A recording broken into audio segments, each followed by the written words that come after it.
Fração geratriz.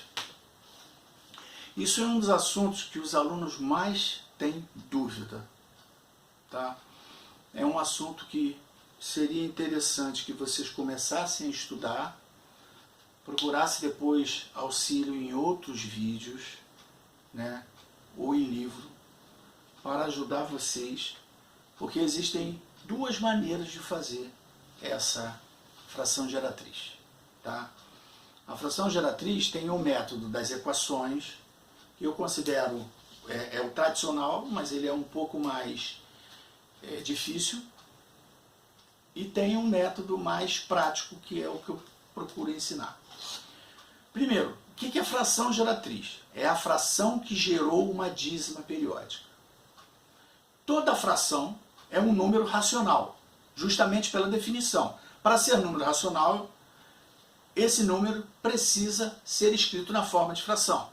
Então, o número 4 pode ser escrito na forma de fração? Pode.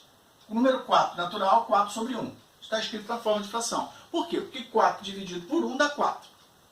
Pronto. Simples. Eu posso ter a fração 1 meio. Né? 1 dividido por 2. Fração própria. Tá? Isso aqui é uma fração aparente. Né? Aparente porque parece um número quebrado, mas não é. Né? Assim como 4 meios. 4 meios parece uma fração imprópria, porque 4 é maior que 2. Mas quando eu divido 4 por 2, dá quanto? Dá 2 exato. 4 dividido por 2 dá 2.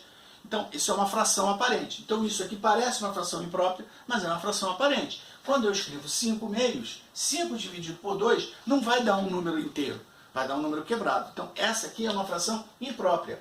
E ela é maior do que 1, justamente porque é imprópria. Muito bem. Então, o que acontece? Tudo pode ser escrito na forma de fração. Mas, o que acontece? Os números que não podem ser escritos na forma de fração são justamente os números irracionais. É π, são as raízes quadradas, são os logs, né? Os logs não exatos. Então, são números irracionais. E tem os números racionais. Só que no meio dos números racionais, existem alguns que na hora que você converte para a forma decimal, ele gera um número infinito. Tá? São todas as frações que têm denominadores 3, denominador 7, tá? Porque quando eu divido por 2, eu consigo dividir sempre. Dividir por 4, eu consigo dividir sempre. Então, se eu pegar 5 dividido por 4, denominador 4, você vai conseguir dividir 5 por 4, porque é uma divisão que acaba sendo exata. Você vai conseguir chegar a uma divisão exata, tá? 5 dividido por 4, ó. 5 dividido por 4 dá 1. 1 vezes 4 para 5, 1. Tá? Vírgula, 10. 2 vezes 4, 8. Para 10, 2. 20, 5, 20. Você sempre vai chegar, quando a divisão é por 4, quando a divisão é por 2, quando a divisão é por 5, quando a divisão é por 10, essas divisões são exatas. Mas, são exatas? Não, elas têm decimais, mas elas chegam a zero. Tá? Vai chegar no momento que você vai chegar a zero. Na divisão por 3, na divisão por 6, na divisão por 9, entendeu? Por 7, elas vão gerar dízimos periódicos, tá? Então, na hora que gera uma dízima periódica, a gente não consegue escrever. Então, o que acontece? Se eu pegar e fizer 1/3, 1 dividido por 3, quando eu divido 1 por 3, tá? Vai dar o quê? 1 é menor que 3, 0,10. 3 vezes 3, 9, para 10, 1. Eu caí no 1 de novo. Entendeu? E aí, eu vou botar o 0, 10, 3. Vai sobrar 1. E assim vai sucessivamente. Entra em loop. Entra em bloqueio perpétuo. Nunca mais vai parar de dividir. Tá? Então, isso aqui gerou para mim o quê? Uma dízima periódica. Então, o 0,33333 é uma dízima periódica. Tá? Ele é um número racional. Por quê? Porque ele pode ser escrito na forma de fração. Pode. Ele pode ser escrito na forma de fração. Tá? Por quê? Porque eu posso escrever, na verdade é 1 dividido por 3. 1/3. 1/3. 1/3. Tá? Vai me gerar uma dízima periódica. O problema não é esse. O problema é quando eu estou com a dízima e quero voltar para a fração.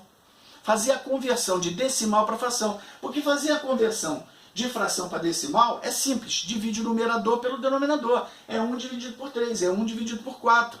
Conforme a gente fez, né? 1 dividido por 4 é 1 dividido aqui por 4, tá? Dá 0, 10, 2, 2 vezes 4, 8 para 10, 2, 5, 25, 0. 0,25. Se eu tenho 0,25 e quero voltar para a fração, o que eu tenho que fazer? Eu vou pegar 0,25, vou escrever o número aqui assim, na verdade 25 centésimos, 1 seguido de 2 zeros. Por que 2 zeros? Porque aqui tem duas casas, 25. Aí eu vou pegar isto aqui, vou simplificar por 25 por 25. 25 dividido por 25 dá 1, 100 dividido por 25 dá 4. Então, quando eu tenho um número decimal que tem uma quantidade de casas decimais definidas, dá para fazer a divisão. Você pega o número, tira a vírgula, tá? Tira a vírgula do número, pega aquele número, divide por 1 seguido de tantos zeros quanto sejam as casas decimais. Agora, quando é esse cara aqui, como é que eu vou fazer? Eu vou pegar o número, não esquece, isso aqui é 3, 3, 3, 3. Como é que eu vou escrever o número? Como é que eu vou botar ele? Como é que eu vou fazer o traço? Vou pegar ele sem zero, aí eu vou escrever 3, 3, 3, 3. Mas como assim? Quantas vezes eu vou escrever o 3 se ele é infinito? Não dá, né? Não dá para fazer. Então o que a gente faz? O que a gente faz? A gente tem que usar o método da fração geratriz. Tá? O método da fração geratriz, ele é dividido em 3 partes. Tá? Tem que entender bem a primeira parte. Tá? Entender bem a primeira parte. Primeiro, fração geratriz.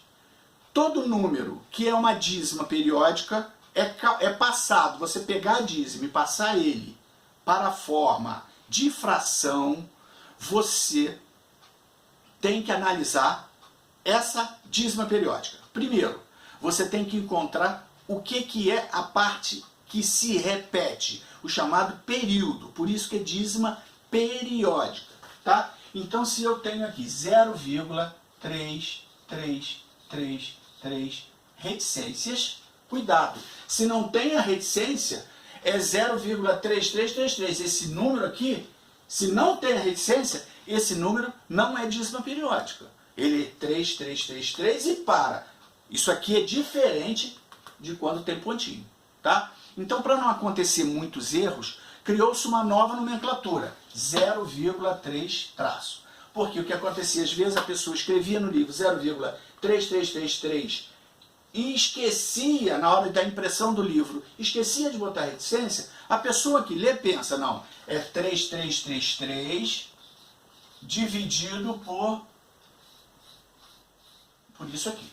Isso aqui é isso aqui, 3333 dividido por 1 seguido de 4 zeros. Isso é isso aqui. 0,3333 pontinho é outra coisa, já é dízima periódica. Isso aqui não é. Então, cuidado, para evitar esse problema, o que foi criado? Essa nova nomenclatura 0,3 barra. Porque se coloca a barra em cima, acabou. Diminui o tamanho e você sabe que isso aqui é uma dízima periódica. Tá, dízima periódica simples. O período é o quê? É a parte que se repete.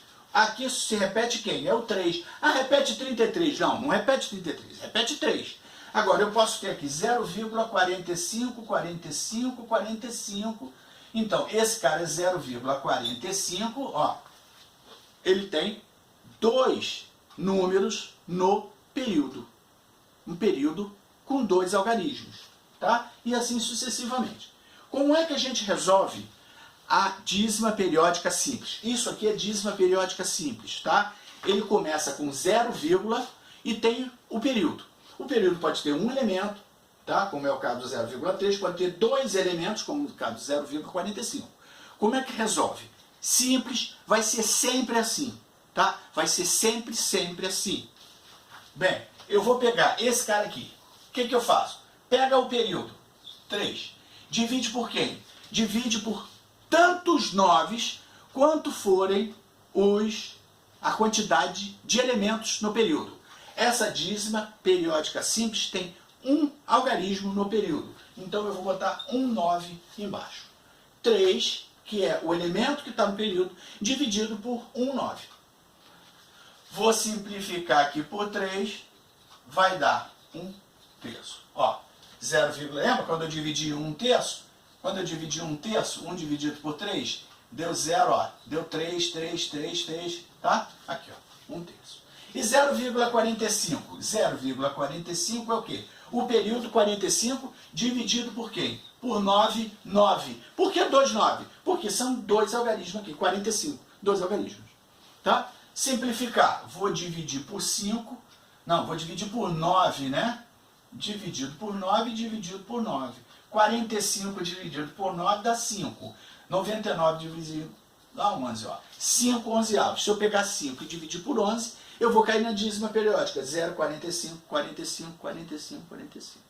Então, dízima periódica simples é isso aí, tá? Dízima periódica simples. Pega o período e divide por 9, tantos 9 quanto forem a quantidade de elementos do período.